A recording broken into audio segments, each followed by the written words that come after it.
அன்பானவர்கள் அனைவருக்கும் இனிமையான மகிழ்வான வணக்கங்கள். நம்மிடம் எழக்கூடிய மிகப்பெரிய கேள்வி, ஆண்டவன் நம்முள் இருக்கிறாரா இல்லையா என்ற கேள்வி.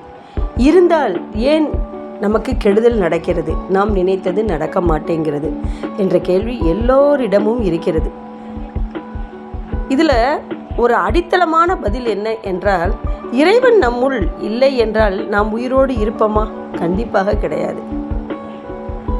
நமக்கு பிடித்தது நடந்தால் இறைவன் இருக்கிறார். நமக்கு பிடித்தது அப்படி என்று நாம் நினைத்து கொண்டிருக்கிறோம். அது நடக்கலை அப்படின்னா இறைவன் எங்கே தான் போனானோ? இதை உணர்த்தும் விதமாக ஒரு கதை.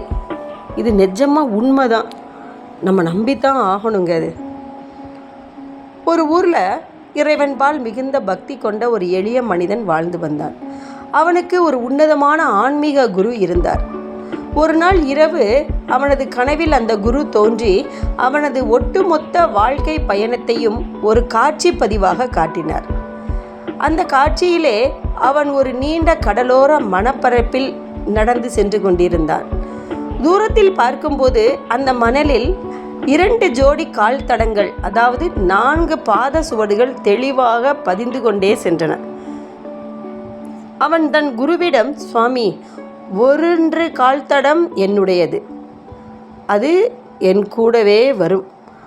மற்றொரு ஜோடி கால் தடம் யாருடையது என்று கேட்டான். அதற்கு அந்த குரு புன்னகித்து, மகனே, நீ தனியாள் இல்லை, நீ பிறந்தது முதல் இன்று வரை உன்னை பாதுகாத்து உன்னோடு கூடவே நடந்து வரும் அந்த பரம்பொருளின் கால் தடங்கள் தான் அவை என்று விளக்கினார். அதை கேட்டு அவன் மகா ஆனந்தமடைந்தான். அவன் தன் வாழ்க்கை பயண காட்சியை தொடர்ந்து கூர்ந்து கவனித்து பார்த்து கொண்டே வந்தான். அப்போது அவனது வாழ்க்கையில் மகா துயரமான வறுமையான நோய் தொற்றுக்கள் ஏற்பட்ட மிக கடினமான காலகட்டங்கள் வந்தன. அந்த குறிப்பிட்ட பகுதிகளை அவன் உற்று நோக்கிய போது அங்கே மணலில் ஒரே ஒரு ஜோடி கால் தடங்கள் மட்டுமே, அதாவது 2 பாத சுவடுகள் மட்டுமே பதிந்திருந்தன. இறைவனின் காலடி தடங்கள் அங்கே காணப்படவில்லை. இதை பார்த்ததும் அவனுக்கு நெஞ்சு பொறுக்கவில்லை, கண்கள் குளமாக பெருகின. அவன் தன் குருவை பார்த்து மிகுந்த ஏமாற்றத்துடனும் அழுகையுடனும் கேட்டான், சுவாமி, பார்த்தீர்களா, நான் இன்பமாக இருந்த காலங்களில் எல்லாம் என்னோட என் கூடவே வந்த அந்த இறைவன் நான் வறுமையிலும் துன்பத்திலும் தனிமையாக கதறி அழுது துடித்த அந்த சோதனை காலங்களில் ஏன் என்னை தனியாக விட்டுவிட்டு மறைந்து விட்டான்? ஏன் இந்த அநீதி? கஷ்ட காலத்தில் இறைவன் என்னை ஏன் கைவிட்டார் என்று புலம்பினான். குரு அவனது அறியாமையை கண்டு கனிவோடு சிரித்தார். அவனது தோள்களை தொட்டு, அன்பு மகனே, இறைவனை தவறாக இடை போட்டு விடாதே. அவன் கருணையே வடிவமானவன். உனது சோதனை காலத்தில் அங்கே தெரிந்த அந்த 1 ஜோடி கால் தடங்களை மட்டும் நன்றாக உற்றுப்பார் என்றார். அவனும் உற்று கவனித்தான்.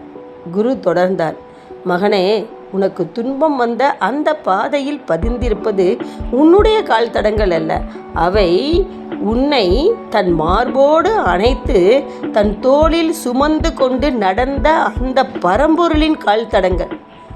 துன்பம் தாங்காமல் நீ சோர்ந்து விழுந்துவிடக்கூடாது என்பதற்காக உன்னை தூக்கி தன் மார்பில் சுமந்து கொண்டு அவர் நடந்தார். அதனால்தான் உன்னுடைய கால் தடங்கள் அங்கே பதியவில்லை.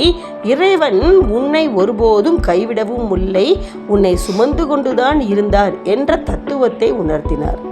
உண்மைதாங்க. ஆழ்ந்து உட்காந்து நீங்கள் யோசனை பண்ணி பாருங்களேன். எவ்வளோ பெரிய சோதனை காலங்களையும் நாம் கடந்து தான் வந்திருப்போம். ஆனால் நாம் நினச்சிருப்போம், அப்பா ஒரு வழியாக கடந்துட்டோன்னு. கிடையவே கிடையாது. நம்மளை அந்த ஆண்டவன் தூக்கி அவர் தோளில் சுமந்துக்கிட்டு அவர் கடக்க வைத்திருக்கிறார். அப்போது சோதனைங்கிற காலம் எதுவுமே இல்லைல்ல. சோதனை மேல் சோதனை தருவான், உன்னை சுட்டரித்து ஞானத்தை தருவான் என்பது போல வாழ்க்கையில் நமக்கு வரும் கஷ்டங்கள் நம்மை அழிப்பதற்காக அல்ல, நம்மை பக்குவப்படுத்துவதற்காகவே தான். நமக்கு பாதகமான சூழ்நிலைகள் நிலவும் போது கடவுள் நம்மை விட்டு விலகிவிட்டார் என்று எண்ணக்கூடாது. மாறாக நம்மை தாங்கும் சக்தியை அவரே நமக்கு தந்து நம் கண்ணீரை துடைத்து நம்மை தன் தோள்களில் சுமந்து கொண்டிருக்கிறார் என்ற அசைக்க முடியாத நம்பிக்கையை நாம் கொள்ள வேண்டும். சோதனை காலத்தில் நாம் சோரக்கூடாது. அந்த சோதனைகளை ஆண்டவன் அவன் தோளில் சுமந்து நம்மை சாதனையாக மாற்ற வைப்பான் என்பதுதான் உண்மை. அந்த பரம்பொருளின் கருணையை நெஞ்சார நினைத்து நாம் அவரின் நன்றியை மறக்காமல் அவருக்கு அன்பு செய்வோம். அது மட்டும் போதும்.